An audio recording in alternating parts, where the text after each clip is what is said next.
Assalamualaikum warahmatullahi wabarakatuh.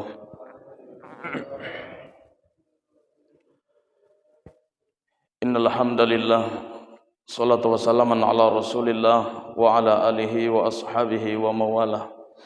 Asyhadu an la ilaha illallah wahdahu la syarikalah wa asyhadu anna Muhammadan abduhu wa rasuluhu alladzi la nabiyya ba'dah. Allahumma salli ala sayyidina Muhammad wa ala ali sayyidina Muhammad wa ala alihi wa ashabihi wa dhurriyyatihi wa azwajihi wa ahli baitihi ajma'in. Subhanaka la ilma lana illa ma 'allamtana innaka antal alimul hakim wa anta hasbunallah wa ni'mal wakil wa la haula wa la quwwata illa billahil aliyyil azim. Thumma qala rabbi shrah li sadri wa yassir li amri wahlul 'uqdatam min lisani yafqahu qawli.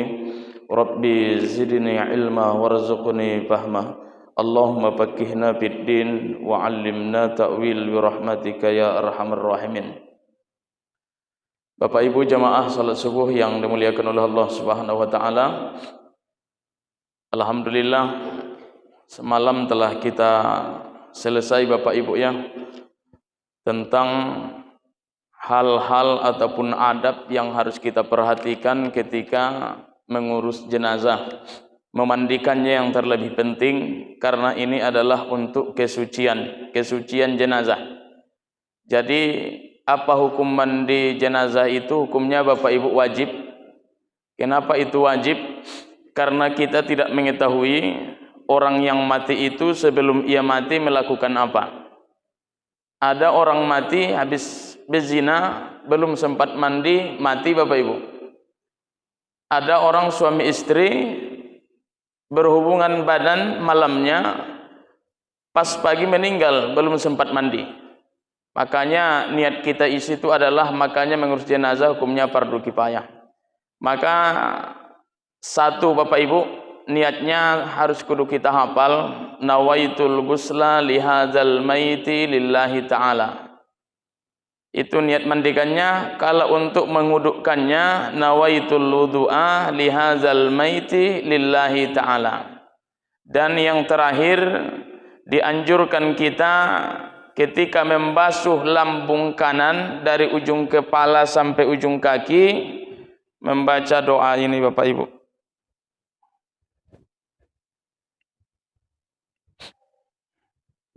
Ini Bapak Ibu doanya, mudah-mudahan bisa kita hafal insyaallah. 3 kali baca insyaallah hafal ini. Soalnya bedanya hanya sedikit.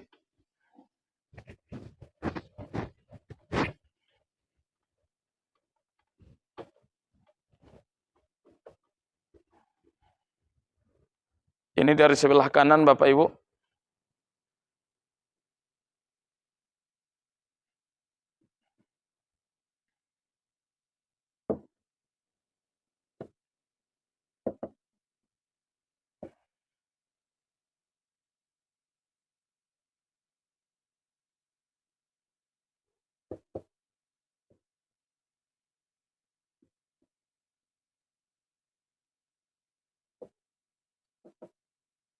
Bismillah.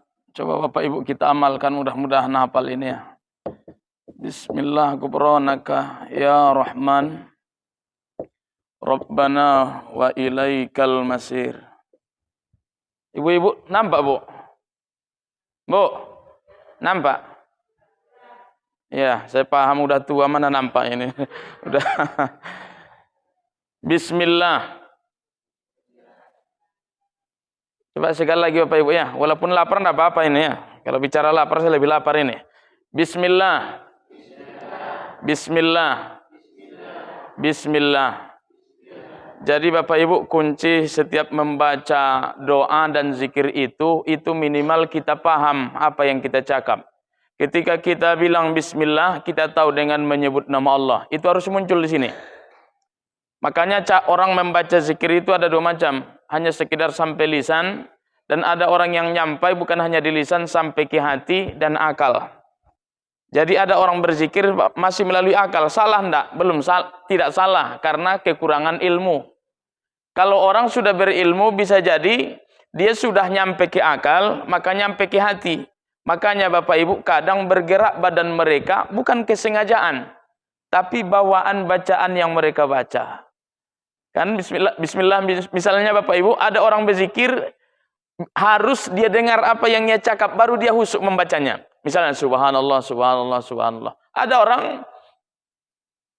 dia dapat nikmatnya, tapi ini tak kita nikmati kalau kita tidak punya ilmu. Ketika berzikir itu tidak keluar suara dari mulut, tapi minimal, makanya usolli itu kan bukan bahagian daripada bacaan sholat Bapak Ibu. Makanya kapan itu rukun sholat itu ketika kita takbir. Kenapa kita berusolli Ustaz? Karena kita ini kurang ilmu Bapak Ibu. Kurang ilmu. Kadang kita berdiri Bapak Ibu, kita kadang bingung. Kalau mungkin tidak ada usolli itu kita tak tahu mau ngapain kadang. Bahkan dalam sholat saja kita Bapak Ibu kadang hilang hitungan rakaat, ya. Karena apa? Gara-gara bisa jadi urusan dunia, permasalahan dunia. Makanya sebelum sholat kita berdiri baik. Kita mau ngapain ini? Makanya diajarin ulama, biar khusyuk sholatnya itu kita kudu tahu apa yang kita mau lakukan ini. Usolli fardhus subuhi. Oh, saya mau sholat subuh. Maka pemantapannya di mana? Pas ngangkat tangan Bapak Ibu. Allah. Di situ tidak ada usolli Bapak Ibu ya. Ketika mengucap Allahu Akbar ini kita udah tahu kita ini mau ngapain. Mau sholat apa? Maghrib, isya, subuh. Maka kita angkat tangan itu Allahu Akbar. Makanya orang angkat tangan ada yang lambat, ada yang cepat. Sesuai dengan kadar kekuatan mereka memahami niat. Gini Bapak Ibu. Kadang orang dia hanya seperti ini. Allah. Kenapa Bapak Ibu? Dari rumah dia udah tahu mau sholat di sini Bapak Ibu. Kadang kita mau ke masjid, belok-belok dulu ke sana kemari, Bapak Ibu bicara-bicara yang lain, makanya mantapkan balik niat di masjid. Cuman kalau para ulama nampak kita lihat, kok Ustaz enggak ada ulama macam ini mau sholat segala macam. Dia udah amat tenang mau lakuin sholat itu Bapak Ibu. Allah. Kalau di Asbah wan Nazair Bapak Ibu, Qawaidul Fiqhiyah itu, bagaimana meletakkan niat itu dalam hati kita, antara alif dan ro ketika mengucap Allahu Akbar, kita udah tahu kita mau ngapain itu. Allah. Kalau yang panjang, mungkin dia payah meletakkan niat ke dalam hatinya Bapak Ibu. Karena niat kita kan di hati Bapak Ibu ya, bukan di ucapan di hati. Ada orang cepat, ada lambat, tergantung dia. Kalau ada yang lambat tentu ada alasannya, kalau ada yang cepat tentu ada alasannya. Yang penting ketika mengucap Allahu Akbar, niatnya jelas untuk ngapain Bapak Ibu. Jelas Bapak Ibu ya. Bismillah. Sudah teringat Pak apa artinya? Mulai lagi ragu Bapak Ibu. Bismillah dengan menyebut nama Allah, satu kalimat. Ghufranaka, Engkau yang Maha mengampuni ya Rabb. Ya Rahman, duhai yang Maha pengasih. Rabbana Tuhan kami, wa ilaikal masir, hanya kepadamu ya Rabb kami meminta segala hajat, permohonan, pertolongan segala macam. Makanya ini bagian sebelah kanan ketika kita memandikan jenazah itu Pak. Bismillah, ghufranaka ya Rahman, Rabbana wa ilaikal masir. Baru yang ketiga Bapak Ibu, biar cepat sedikit. Bismillah, ghufranaka ya Rahim. Ini sama Bapak Ibu. Bismillah, ghufranaka ya Rahim. Rabbana wa ilaikal masir. Ini sama Bapak Ibu. Jadi yang perlu kita hafal ini perbedaannya saja Pak yang satu nih. Jadi kalau udah hafal di sini bismillah ghufranaka, bismillah ghufranaka. Yang pertama ya Rahman, yang kedua ya Rahim. Rabbana wa ilaikal masir, ujungnya sama semuanya. Dan yang terakhir Bapak Ibu, basuhan yang terakhir dari depan ini pun mudah. Kalau udah hafal ini yang satu dan kedua, insya Allah otomatis nomor 3 ini hafal. Karena Bapak Ibu, ini saja perbedaannya. Bismillah, ghufranaka. Ya Rahman, digabungkan yang dua ini Bapak Ibu. Ya Rahman, Ya Rahim. Ini aja digabungkan Bapak Ibu, ujungnya tetap sama. Itu ketika itu setelah selesai dimandikan, dianjurkan membacakan doa ini kepadanya. Kita minta sama Allah agar dosanya diampuni. Makanya Bapak Ibu sering ditanya, apa kalimat terbaik menghadapi jenazah? Tidak ada kata Nabi kecuali kalimat yang baik-baik saja. Apa kalimat yang baik? Di antaranya doa. Ini doa ini Bapak Ibu. Ya Rahman, ampuni dosanya ya Allah. Engkau Maha Pengasih, Maha Penyayang. Engkau sebaik-baik tempat kembali, kembalikan orang ini dalam keadaan baik. Itulah kalimat terbaik Pak. Jadi ketika ada orang mati, diantaranya doalah kalimat yang terbaik. Cuman kalau ulama kita dulu, Bapak Ibu, ketika ada orang meninggal dunia, ada yang mereka baca doa, ada yang baca Al-Quran. Cuman yang perlu itu Bapak Ibu, apakah wajib membaca Al-Quran ketika ada orang meninggal dunia? Hukumnya tak sampai wajib. Bagi siapa yang mau silahkan. Tapi kalau diwajibkan jangan. Sama dengan Bapak Ibu, pergi misalnya kita ada orang meninggal dunia, boleh hendak Ustadz awak menjamu takziah malam ketiga makan? Boleh. Tapi ingat dasar hukumnya tak wajib. Paham kira-kira Bapak Ibu? Kenapa Ustadz boleh? Karena bersedekah itu bukan hanya untuk orang yang lapang harta. Orang yang sempit pun boleh bersedekah dalam agama kita. Selama tidak memudaratkan kepada diri mereka. Maka sering saya ditanya, saya udah bosan menjawab pertanyaan ini Ustadz. Masa kita makan-makan di tempat orang susah? Yang mengatakan orang susah siapa? Kadang kita Bapak Ibu, suudzonnya lebih tinggi ketimbang husnuzonnya. Tidak semua orang kemalangan itu menjamu dalam keadaan susah, tidak semuanya. Tapi kalau Bapak Ibu menjamu, udah dalam keadaan musibah, menjamu pula, ini haram hukumnya, bahkan sampai menghutang belanjanya. Ini hati-hati, tidak dianjurkan, tidak wajib Bapak Ibu hukumnya. Tapi Anda ditanya, kan ini dulu dari hadis Aisyah Bapak Ibu, ya Rasulullah, ya Rasulullah, meninggal ibuku. Anda ia tahu ia mungkin meninggal hari ini, pasti ia masih bersedekah ya Rasul. Bagaimana kalau aku bersedekah atas nama makku, nyampe ndak? Naam, nyampe kata Rasul. Makanya kita Bapak Ibu beramal ini sesuai niat. Tapi kalau udah memudaratkan jangan. Ustaz, boleh ndak usah ada baca Yasin di rumah kami atau baca Al-Quran? Silakan. Yang mewajibkan tak ada. Anda Ibu lakukan berdosa ndak? Tidak, selama tidak ada yang melanggar aturan syariat. Karena sama dengan zikir Bapak Ibu, zikir itu ndak ada batasannya, sebanyak-banyaknya. Mau zikir berapa banyak silahkan. Kemudian mau 1.000, 2.000, 3.000, 10.000. Kalau mampu Bapak Ibu menghitung silahkan. Paham kira-kira Bapak Ibu ya? Kadang kita permasalahkan yang tak layak dipermasalahkan Bapak Ibu. Kenapa? Bapak Ibu yang dimuliakan oleh Allah, saya mohon maaf. Salah satu yang kita lakukan terhadap orang meninggal dunia, yang pertama mendoakan mereka. Ini jelas Bapak Ibu ya. Itu di takbir ketiga, di keempat itu ada di situ ayat Al-Quran Bapak Ibu, untuk mendoakan orang-orang terdahulu. Yang kedua adalah orang-orang yang meninggal dunia Bapak Ibu, pingin dikasih sedekah. Itu Bapak Ibu, laula akhartani ila ajaran qarib fasaddaqu wa kum minas salihin. Yang kedua yang kita lakukan bersedekah atas nama mereka, boleh Bapak Ibu. Sampai Ustaz, insya Allah sampai Bapak Ibu. Itu tadi hadis yang pertama tadi Bapak Ibu. Yang seorang sahabat itu bertanya kepada Nabi, mati ya Rasul ibuku, aku ingin bersedekah, boleh? Kemudian Bapak Ibu yang dimuliakan oleh Allah, ini apalagi ada parkirannya. Coba Bapak Ibu, siapa tahu waktu hidup almarhum ayah mak sering kita kecewakan hidupnya. Bersedekahlah atas nama mereka. Kalau tulisan itu Bapak Ibu, itu urusan nomor 2. Yang penting niat. Kalau memang atas nama orang tua Ustaz, tidak masalah, tulis saja, tidak masalah. Yang penting niat apa? Sedekah ya Rabb, sampaikan palanya kepada almarhum ayah.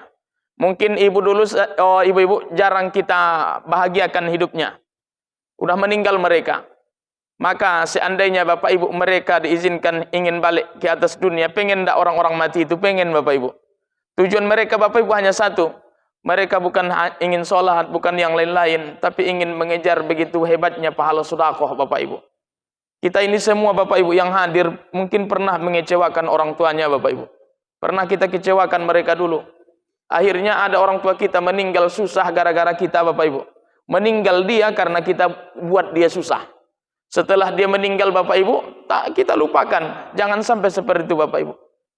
Maka mohon maaf Bapak Ibu, saya salah satu kehebatan yang saya rasakan kalau masih hidup ibu kita Bapak Ibu, coba Bapak Ibu amalkan, siapa tahu sama cara kita menenangkan diri ya. Kalau saya Bapak Ibu, kalau udah mulai was-was hati, rasa tak tenang yang dipikirkan tak ada, tapi perasaan tak enak gitu Bapak Ibu.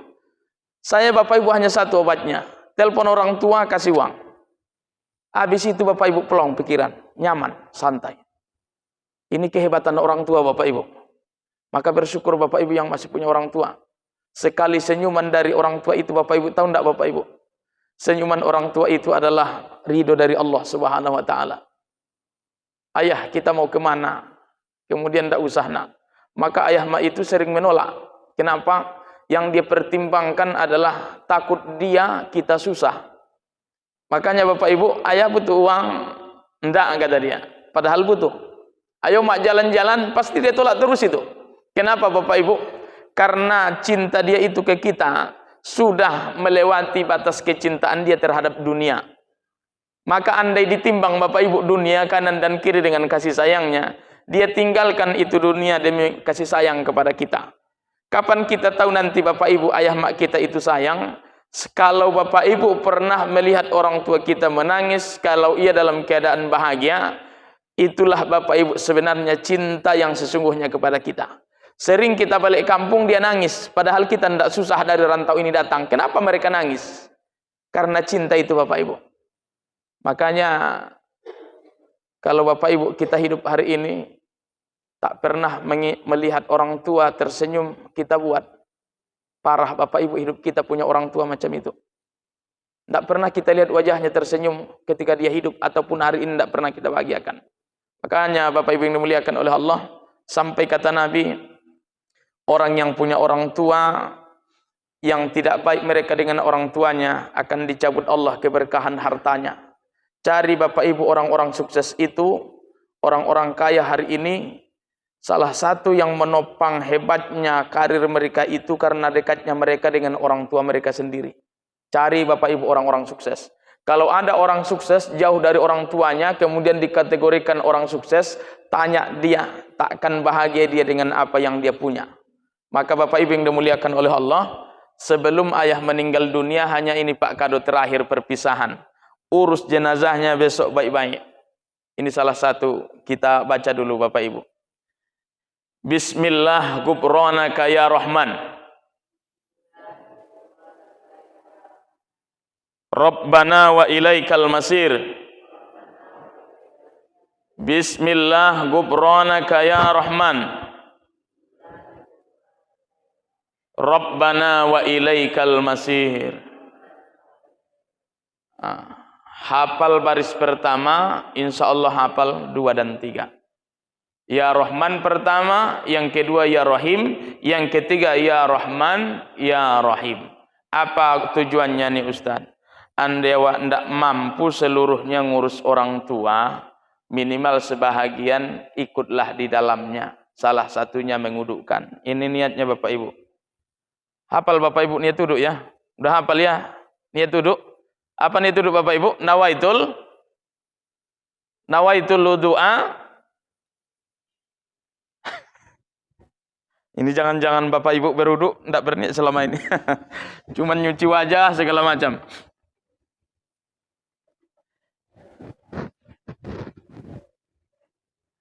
Kalau anak SD Bapak Ibu nawaitul wudu'a lillahi ta'ala, selesai sama dia. Jadi sama Bapak Ibu sebenarnya. Ini mengudukkannya ini nawaitul wudu'a lihazal maiti lillahi ta'ala. Kalau memandikannya nawaitul gusla lihazal maiti lillahi ta'ala. Jadi Bapak Ibu ini mewudukkannya. Semalam sudah saya sampaikan Pak, kalau bisa mewudukkan ini tidak wajib ya. Tapi kalau mau bisa, separuh badannya naik ke atas. Semalam sudah sampaikan Pak ya. Ini dia. Minimal mandikan jenazah 3 orang Bapak Ibu. Diangkat separuh bagian pundaknya. Kalau dia berbaring dudukkan, boleh tidak usah, tidak masalah. Kalau bisa terjaga air tidak masuk ke hidung, ke telinganya. Sah-sah saja, tidak jadi masalah. Tapi kalau mau bagus, berarti satu yang megang belakang, satu yang nampung air di tangan, dan satu yang menuangkan air. Berarti berapa orang Bapak Ibu? 3 ya. Kemudian dudukkan. Bagaimana wuduknya Ustaz? Tetap sama dengan rukun wuduk orang yang hidup. Berarti muka, tangan, kemudian kepala. Kalau telinga Bapak Ibu sunnah wuduk ya. Ini bukan rukun ya, sunnah wuduk ya. Kemudian Bapak Ibu kaki. Kemudian dianjurkan Bapak Ibu yang dimuliakan oleh Allah di sela-sela semuanya. Mulai daripada rambut, kalau bisa rambutnya agak dijarangin. Kemudian hidungnya tadi sudah dibersihkan di awal, jari jemarinya harus direnggangkan Bapak Ibu biar sampai semua air, biar sah dia. Karena orang yang berhadas ini jika hadasnya tak beres, maka Bapak Ibu haram hukumnya masuk ke dalam masjid orang bernajis. Orang yang tak bersih dari najis. Maka Bapak Ibu yang dimuliakan oleh Allah, ini sudah kita selesaikan semalam, mudah-mudahan bermanfaat. Kemudian Bapak Ibu yang selanjutnya kita sampai kepada pemakaman Bapak Ibu. Tidak usah Bapak Ibu saya tulis di sini yang paling berhak jadi imam salat jenazah 17. Saya bacakanlah Bapak Ibu ya, biar ada ingat-ingatan sedikit. Yang pertama ayah si mayit. Jika kita meninggal ayahlah yang paling bagus ya, yang paling bagus. Kemudian kakek kalau masih hidup kakek. Kalau tidak ada kakek ayah ustaz, anak laki-laki. Anak perempuan tidak masuk. Kemudian tidak ada anak laki-lakinya Ustaz. Anak laki-laki misalnya tidak ada ilmu, ternyata cucu awak orang soleh, maka cuculah maju. Tak ada cucu yang baik, saudara laki-laki kandung. Siapa saudara kandung bapak dan ibu?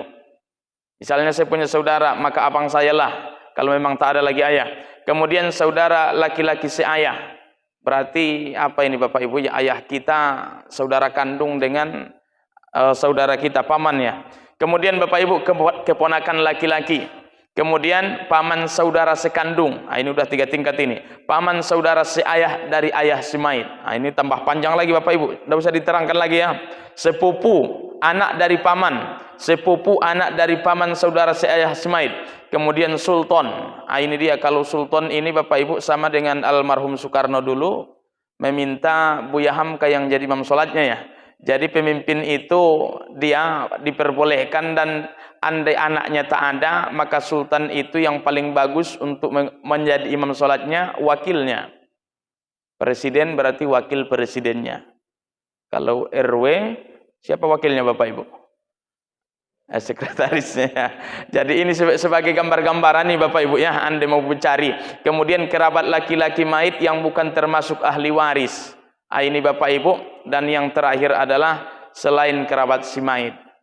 Ini ustadz ini Bapak Ibu ya. Datang merantau ustadznya disuruh jadi imam sholat jenazah. Ini nomor terakhir dia Bapak Ibu. Kemudian setelah itu Bapak Ibu yang dimuliakan oleh Allah, usulinya mungkin sudah paham. Masuk kita kepada ketika memasukkan ke liang lahat jenazah. Liang lahat Bapak Ibu ada 2 macam ya dibuat orangnya.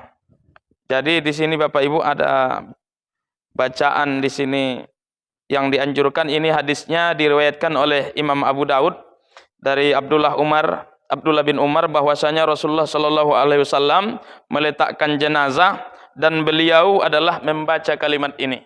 Kita hafalkan saja Bapak Ibu, tak diamalkan hari ini besok. Tak sempat awak mengamalkannya, mudah-mudahan barokahnya turun kepada anak cucu kita ya. Begitu aja Bapak Ibu. Kita ini belajar bukan jadi orang pintar Pak. Kita ini belajar biar hati kita jadi lembut dan rendah hati. Itu tujuan belajar itu Bapak Ibu ya, bukan tujuan kita pintar Pak.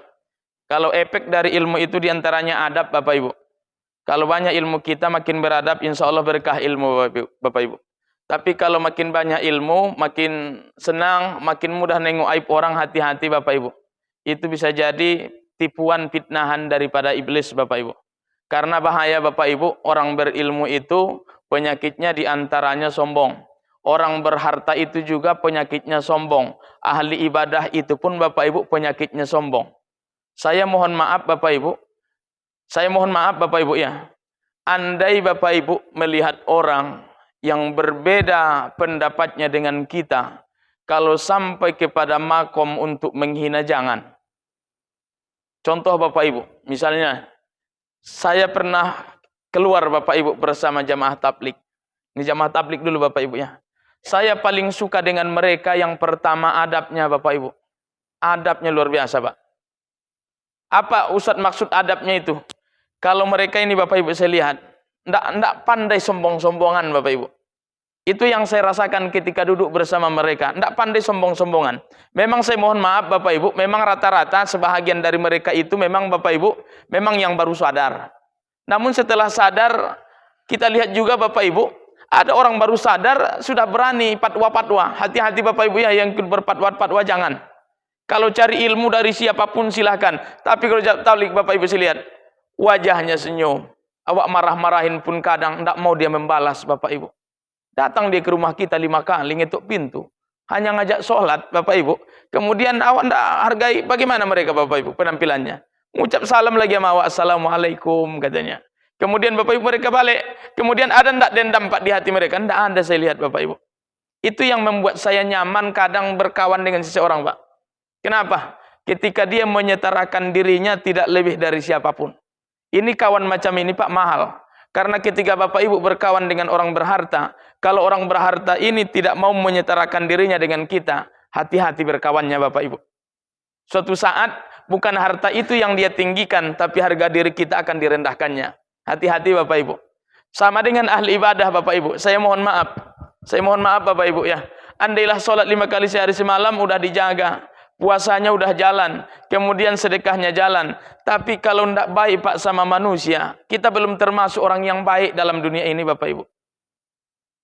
Makanya saya bilang Bapak Ibu, wajah itu kudu senyum jumpa dengan siapapun Bapak Ibu.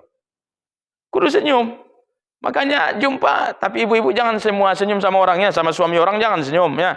Sama kawan maksud saya ini, senyum aja Pak. Tahu enggak Bapak Ibu, efek dari ibadah dan ketenangan daripada ibadah dan ilmu kita diantaranya adalah yaitu rasa tenang melihat saudara kita sendiri Pak.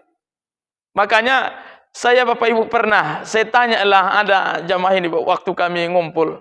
Bang ya, makanya di sini saya kalah Bapak Ibu ketika saya berbicara masalah konteks ini. Keluar 3 hari, 40 hari, bahkan 4 bulan. Dari mana uang? Ternyata Bapak Ibu ya, beliau itu siap berkorban hanya sekedar menyampaikan walaupun itu 1 ayat. Rela ia korbankan dunianya 4 hari, rela ia korbankan dunianya 3 hari, kemudian Bapak Ibu, ia tak mau berdagang 3 hari. Demi hanya apa? Yang pertama mencari keridhaan Allah, yang kedua adalah untuk menikmati mengajak orang berbuat baik. Mereka Pak bukan ya, tidak semuanya Pak sebilanya. Tidak semua mereka Bapak Ibu dia memang mereka apa? Mereka mencukupkan apa yang ada di tangan mereka hari ini Bapak Ibu. Inilah yang kita tak sampai makomnya Pak ke sana. Kenapa Bapak Ibu kadang khawatir melihat mereka menelantarkan keluarga? Saya mohon maaf Pak, saya sudah jumpa dengan orang dituduh orang dia menelantarkan istri dan anaknya. Setelah saya tanya Bapak Ibu, malah istrinya mendukung perjuangan suaminya. Coba Bapak Ibu bayangkan. Ingat Pak, dalam agama kita, kita tuduh orang kalau tak benar faktanya, misalnya, ini jamaah, ditinggal-tinggalkannya istrinya, ditinggal-tinggalkannya anaknya. Kalau tidak benar yang kita tuduh itu bukan jatuh bohong Pak, jatuh namanya fitnah. Fitnah jatuhnya Pak. Jelas Bapak Ibu? Makanya saya mohon maaf Pak, saya mungkin Bapak Ibu ya, lebih saya temui ketenangan itu ketika beribadah yang satu hati perasaannya dengan kita. Coba Bapak Ibu sholat berdiri dengan orang yang tak baik silaturahminya, takkan usuh Pak? Takkan. Bagaimanapun caranya takkan Bapak Ibu. Karena mata kita nengok kanan dan kiri. Jelas Bapak Ibu? Kapan kita husuk? Kadang sholat sendiri pun tak husuk Bapak Ibu ya. Suara nyamuk saja mengganggu telinga udah hilang kehusuan. Banyak betul nyamuk waktu sholat lewat di sini lalu lalang Bapak Ibu ya. Apalagi yang langsung di samping kanan dan kiri. Makanya saya mohon maaf Bapak Ibu. Kunci daripada ilmu itu semua adalah membawa ketenangan. Kalau ada ilmu tak membawa ketenangan Bapak Ibu itu hati-hati. Bisa jadi disusupi oleh iblis ataupun setan. Makanya kita nih level menggoda ustadz, setannya akan beda. Menggoda orang ahli tauhid, ma'rifat segala macam, levelnya akan beda. Makanya Bapak Ibu, kita ini semua berjalan penuh ujian, penuh kekurangan, makanya kita terus belajar. Karena disampaikan Nabi Bapak Ibu, yuzanu yaumal qiyamah, di antaranya yang paling berat besok pertolongan amal orang-orang di yaumul qiyamah adalah orang yang ilmunya banyak dan diajarkan. Tapi ingat, di antara yang paling banyak masalah itu juga besok adalah orang berilmu, bercakap tapi tak ia amalkan apa yang telah disampaikan. Maka jadi ustadz ini Pak, kadang ngeri-ngeri sidapnya Pak. Iya Pak. Kadang Bapak Ibu, sudah ilmu kadang salah kita sampaikan, kalau sempat diterima orang Bapak Ibu, salah pula Bapak Ibu. Tanggung jawabnya dunia akhirat. Jelas Bapak Ibu ya. Ini kadang tak main-main Bapak Ibu. Makanya mohon maaf Bapak Ibu yang dimuliakan oleh Allah. Inilah yang harus kita pahami. Kita kudu berilmu tapi kudu baik akhlak dalam hidup ini Bapak Ibu. Maka di sini inilah Bapak Ibu bacanya ya. Ini sedikit. Berapa menit lagi Pak Haji? 6 menit lagi ya? Insyaallah Pak. Capek Bapak Ibu? Capek Pak, subuh ini memang capek Pak. Mohon maaf Pak ya. Nah, ini diriwayatkan Bapak Ibu hadis ini riwayat Imam Abu Daud ya. Jadi meletakkannya ini Bapak Ibu, bismillah. Sama juga semuanya mengucap asma Allah Bapak Ibu semuanya. Bismillah wa ala millati Rasulillah. Bismillah wa ala millati Rasulillah. Ya Rabb, duhai Tuhan, dengan menyebut asma-Mu ya Allah, tempatkan ini orang di tempat ala millati, di tempat yang mulia, sebagaimana Engkau muliakan Rasul-Mu Nabi Muhammad sallallahu alaihi wasallam. Jadi Bapak Ibu, kepalanya ini kan kita terima, ya, kita terima, kemudian buka semua tali. Bukan kain kapan yang dibuka Bapak Ibu, tali. Yang dibuka talinya bukan kain kapan. Membuka kain kapan itu Bapak Ibu nanti bisa jatuh haram karena mau terbuka aurat Bapak Ibu di sana. Kemudian setelah dibuka, inilah pas meletakkan bahagian kepalanya di atas bantalannya Bapak Ibu, bacalah ini. Bismillah wa ala millati Rasulillah sallallahu alaihi wasallam. Jadi Bapak Ibu ingat, kebahagiaan orang mati itu diantaranya Bapak Ibu, dia mendapat bacaan doa-doa yang baik selama ia meninggalkan dunia ini Bapak Ibu. Salah satu kebanggaan orang yang sudah mati Bapak Ibu. Dapat doa terus, dapat doa. Maka Bapak Ibu yang dimuliakan oleh Allah, mudah-mudahan ini hafal insyaallah. Bismillah wa ala millati Rasulillah.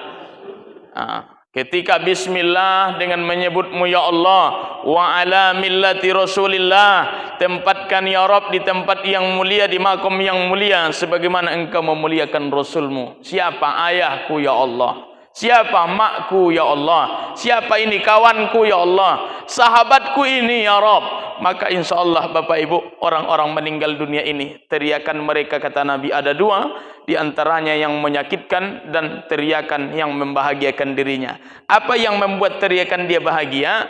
Orang-orang yang baik mengurus dirinya. Mudah-mudahan kita mati besok dalam keadaan baik insya Allah. Dan ini penutupnya Bapak Ibu yang dilakukan setelah menanamnya. Ini biar saya takut salah paham Bapak Ibu, di sini ada yang sering ditausiahkan ustadz-ustadz, ternyata ibu-ibu banyak salah paham. Ini saya meluruskan Pak biar tidak salah paham kita di sini. Satu Bapak Ibu, larangan di tanah pemakaman ini sumbernya dari kitab Sabilal Muhtadin. Yang pertama Bapak Ibu, ini terlarang ya, meninggikan kuburan berlebihan.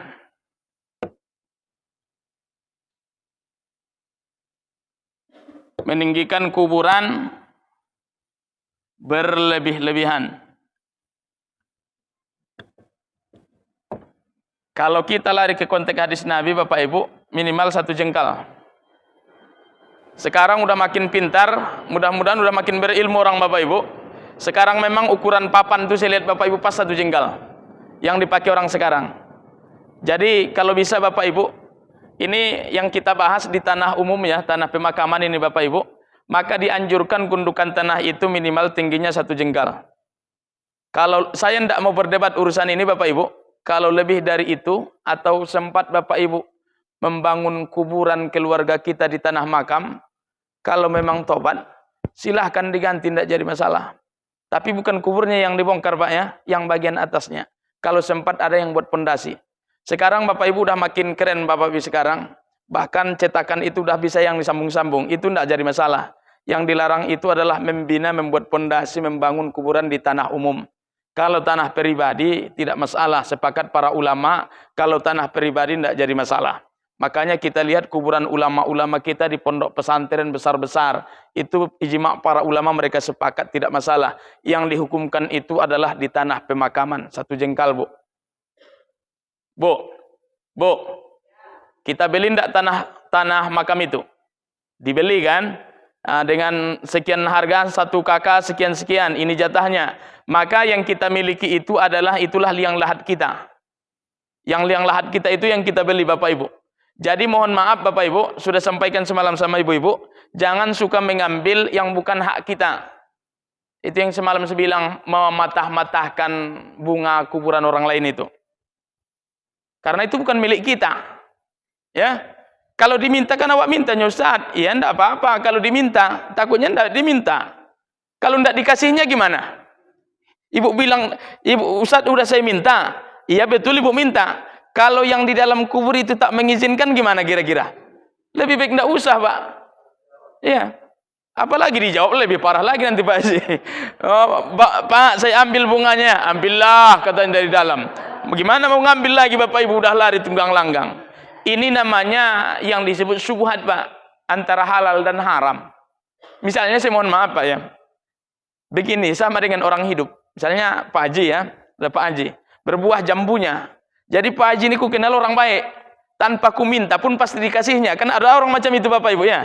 Sebenarnya itu hukumnya belum halal Pak, karena belum jelas. Tapi kalau di kampung itu udah biasa. Kenapa? Karena udah sama-sama baik di sana Pak. Kalau kita tidak tahu, kalau di kota nih kadang Bapak Ibu, memang satu plastik. Jangan-jangan jadi obat, mau obat untuk keluarganya. Akhirnya prasangka tadi, Pak Haji kan baik orangnya, wah ambil pasti dikasihnya. Rupanya udah lama itu dijaga-jaga untuk obat. Kira-kira, andailah tahu beliau saya ngambil, saya yakin udah pasti dikasihnya. Tapi pas dia ngasih mengucapkan kasih itu, udah ada rasa berat sedikit. Sedikit Bapak Ibu. Makanya syubhat, tidak usah. Lebih baik kalau udah dibungkus orang jambu, tidak usah diminta. Lebih paham Bapak Ibu ya. Jadi Bapak Ibu mohon maaf ya. Ini yang kedua, menembok kuburan menjadi bangunan. Ini yang saya bilang, setelah ditinggikan, menembok kuburan Bapak Ibu. Ini orang yang membuat pondasi ya, menembok